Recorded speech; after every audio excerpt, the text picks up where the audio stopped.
जाएगी commerce classes. तो आज हम करने जा रहे हैं क्लास 12th इकोनॉमिक्स की रिवीजन सीरीज स्टार्ट।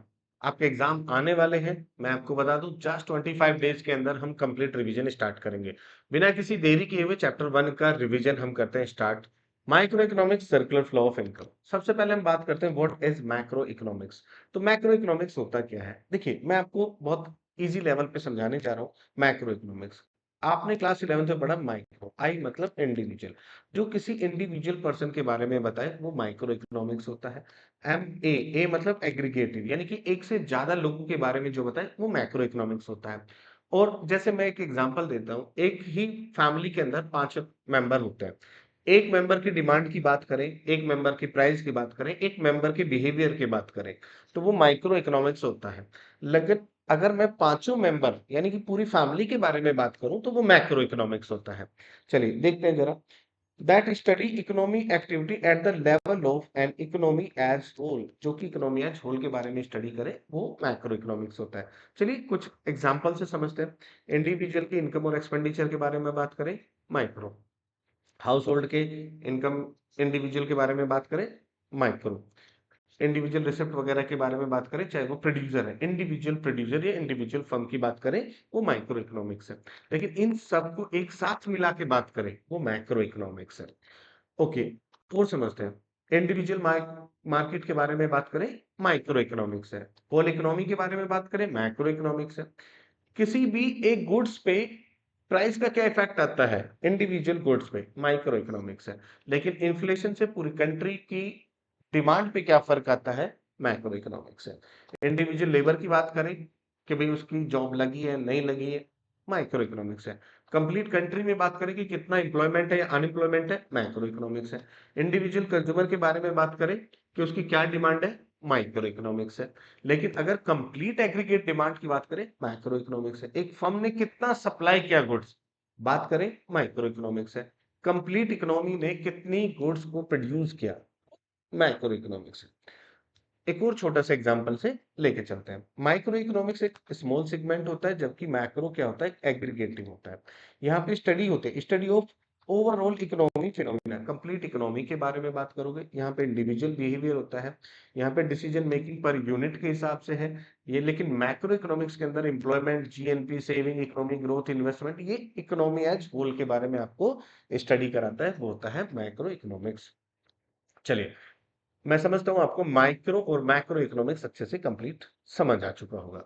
अब हम बात करते हैं सर्कुलर फ्लो ऑफ इनकम की। क्या होता है सर्कुलर फ्लो ऑफ इनकम?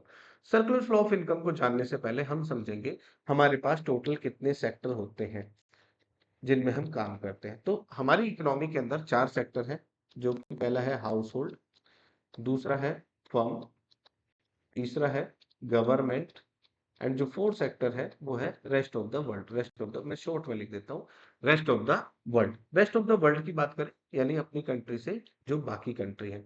अच्छा, यहाँ पे हम जो चैप्टर में पढ़ेंगे वो सिर्फ ये 2 सेक्टर पढ़ेंगे, हाउस होल्ड और फर्म के बारे में। अभी इन 2 सेक्टर के बारे में हम नहीं पढ़ने जा रहे हैं। हाउस होल्ड को कंज्यूमर भी बोलते हैं और फर्म को प्रोड्यूसर भी बोलते हैं। तो ये 2 सेक्टर के बारे में हम पढ़ेंगे। अच्छा, होता क्या है जरा, अब इन 2 सेक्टर को अच्छे से पढ़ने के लिए हमें एक चीज और समझनी है, फैक्टर सर्विसेज। फैक्टर सर्विसेज ये क्या होते हैं फैक्टर सर्विसेज? देखिए, फैक्टर सर्विसेज ऐसी सर्विसेज जिनके बदले आपको पैसा मिले। तो हमारे पास ये 4 सर्विसेज होते हैं, जैसे लैंड, लेबर, कैपिटल, एंटरप्रेन्योर। ये हमारे पास फैक्टर सर्विस है। लैंड के बदले हमें क्या मिलता है, रेंट। लेबर के बदले हमें क्या मिलता है, वेजेस। कैपिटल के बदले हमें क्या मिलता है, इंटरेस्ट। और एंटरप्रेन्योर से हमें क्या मिलता है, प्रॉफिट। तो हमने अभी समझे कि हमारे पास 4 सेक्टर होते हैं, फिर हमने समझा कि फैक्टर सर्विसेज होती क्या है, ऐसी सर्विसेज जिनके बदले हमें पैसे मिलते हैं, जैसे लैंड, लेबर, कैपिटल, एंटरप्रेन्योर। अब इनका सर्कुलर फ्लो ऑफ इनकम से क्या लिंक है, चलिए पहले मैं समझा देता हूं आपको। यहाँ पे एक हाउस होल्ड हो गया, ये हो गया फर्म। चलिए इस तरह से हम बात करते हैं। मैं आपको टीचर पढ़ाता हूँ, आप हो गए कंज्यूमर यानी हाउस होल्ड हो गए, और मैं फर्म हो गया क्योंकि मैं आपको सर्विसेज दे रहा हूँ।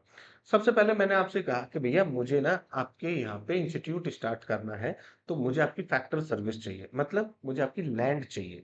तो हाउस होल्ड से मेरे पास आती है फैक्टर सर्विसेज। अच्छा, अब मुझे क्या करना है? इसके बदले 2 चीज़ें, मुझे या तो आपको पैसे देने हैं, अच्छा या फिर मैं आपको कोई सर्विस दे दूँ। मान लो आपने कहा कि सर आपको 1 लाख रुपए ईयरली रेंट देना पड़ेगा। मैंने कहा चलिए ठीक है। अब मैंने कहा आप मुझसे ऐसे करो, मेरी कार ले लो, 1 लाख रुपए की है ये। या तो कार दे दूँ, इसको क्या बोलेंगे गुड्स, या फिर मैंने आपसे बोल दिया आप मुझसे ट्यूशन पढ़ लो और आपके भाई को भी पढ़ा दूँगा और 1 साल की फीस 1 लाख रुपए बैठेगी, तो आप मुझसे सर्विस ले लो 1 लाख रुपए की। तो यानी कि फैक्टर सर्विसेज के बदले या मैं आपको क्या दूँगा, गुड्स एंड सर्विसेज दे दूँगा या पैसे दूँगा। पैसे दूँगा तो क्या होगा वो फैक्टर पेमेंट। अच्छा, गुड्स एंड सर्विसेज दूँगा तो वो तो आप यूज़ कर लोगे, लेकिन फैक्टर पेमेंट यदि आपके पास पैसा आ गया, मनी पैसा पैसा, तो अब आप क्या करोगे? अब उनसे आप क्या करोगे? भैया 2 ही काम होंगे, या तो आप उनको सेव करोगे या आप उनको खर्चोगे। खर्चोगे कहाँ पे? कोई भी कंपनी जो प्रोडक्ट बनाती है, मान लो आप कपड़े खरीदोगे, आप खाना खरीदोगे, आप फैन खरीदोगे, आप लैपटॉप खरीदोगे, तो ये सब कर कौन का रहा है? ये सब फर्म ही तो बना रही है। आप एक कंपनी से कमाते हो, दूसरी कंपनी के प्रोडक्ट पे खर्च करते हो। तो यहाँ पे आप क्या करोगे? स्पेंट या consumption on goods and services. यही चलता रहता है पूरा भैया अपने आसपास। आप देखोगे यही चल रहा है। मैं कंपनी से कमा रहा हूँ और दूसरी कंपनी जो प्रोडक्ट बना रही है उन पे खर्चा कर रहा हूँ। ये इनकम ऐसे चल रही है। मेरे पास आ रही है, उनके पास, मेरे पास, उनके पास, मेरे पास, उनके पास। इसी को बोलते हैं सर्कुलर फ्लो ऑफ इनकम, क्योंकि एक सर्कल में चल रहा है भैया यहाँ पे काम। तो इसी को बोलते हैं सर्कुलर फ्लो ऑफ इनकम। चलिए थोड़ा सा और स्टडी करते हैं। The flow of payment and receipt of goods and services and factor services, flow of payment receipt for goods and service and factor services between household and firm of the economy। दो sector के बीच में जो run कर रहा है उसी को हम क्या बोलते हैं? सर्कुलर फ्लो ऑफ इनकम बोलते हैं। चलिए, अब सर्कुलर फ्लो ऑफ इनकम के अंदर कितने फेज होते हैं? तो यहाँ पे 3 फेज होते हैं। पहला हो गया प्रोडक्शन फेज, जिसे जनरेशन फेज भी बोलते हैं। इसके अंदर हम क्या करते हैं? प्रोड्यूस करते हैं goods and services. Produce goods and service. पहले हम गुड्स एंड सर्विसेज को प्रोड्यूस करेंगे भैया। प्रोड्यूस मैंने गुड्स एंड सर्विस बना दी। अब डिस्ट्रीब्यूशन ऑफ इनकम, यहाँ पे मुझे क्या होगी? इनकम रिसिप्ट होगी। इसे इनकम फेस भी बोलते हैं, इनकम फेस। मुझे यहाँ पे इनकम मिलेगी। कैसे मिलेगी इनकम? भाई मैंने पहले आपको गुड्स एंड सर्विसेज दी, अपनी फैक्टर सर्विस दी, उसके बदले मुझे रेंट, वेजेस, इंटरेस्ट या प्रॉफिट मिल गया। अच्छा, फिर मैं क्या करूँगा? डिस्पोज़िशन या इसे एक्सपेंडिचर फेस भी बोलते हैं। अब मैं उसको खर्च करूँगा। कहाँ पे खर्च करूँगा? गुड्स, जो भी मेरे पास अमाउंट होगा कहाँ पे खर्च करूँगा? जो भी गुड्स वगैरह प्रोड्यूस करे किसने? फर्म ने। तो यही 3 फेज़ है। पहले मैं गुड्स प्रोड्यूस करूँगा, मेरे पास पैसा आएगा, फिर मैं खर्च करूँगा। इन मैं गुड्स प्रोड्यूस करूँगा, मेरे पास पैसा आएगा, मैं खर्च करूँगा। तो इसी को बोलते हैं 3 phase circular flow of income.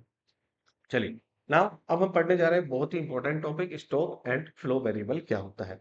तो स्टॉक क्या होता है? सबसे पहले which can be measure at a particular point of time, जिसे आप एक पर्टिकुलर डेट पे मेजर कर सकते हैं।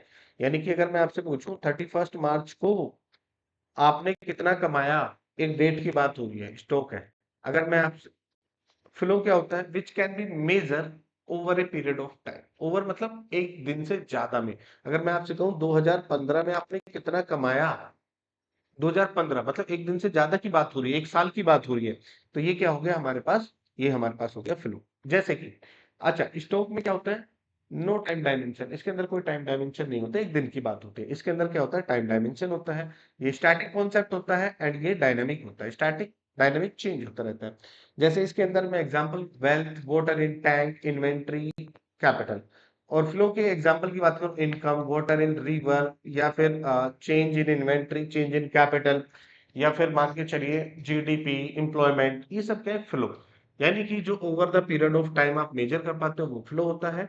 Eight a particular point of date पे आप मेजर करते हो वो स्टॉक होता है। चलिए अब यहां से हम आगे चलते हैं। आगे हम बात करते हैं दो चीजों के बारे में। Type of circular flow of income. Circular flow of income कितने तरह के होते हैं? तो सर्कुलर फ्लो ऑफ इनकम आपके दो तरह के होते हैं, एक रियल फ्लो, एक मनी फ्लो।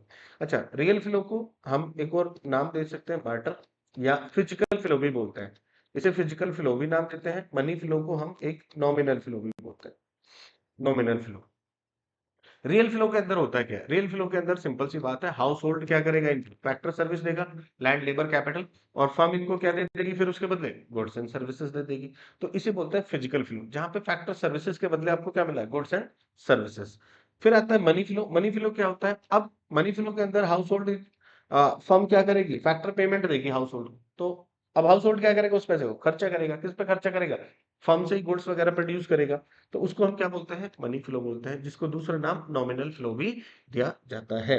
तो ये हमारा होता है यहाँ पे सर्कुलर फ्लो ऑफ इनकम। चलिए, इसी के साथ चैप्टर 1 का रिवीजन होता है हमारा कंप्लीट। अगर आपको रिवीजन अच्छा लगा है तो मैं आपको बता दूं, वीडियो को लाइक कीजिए, शेयर कीजिए, एंड चैप्टर 2 की जो क्लासेस वीडियो है आपको वो नेक्स्ट डे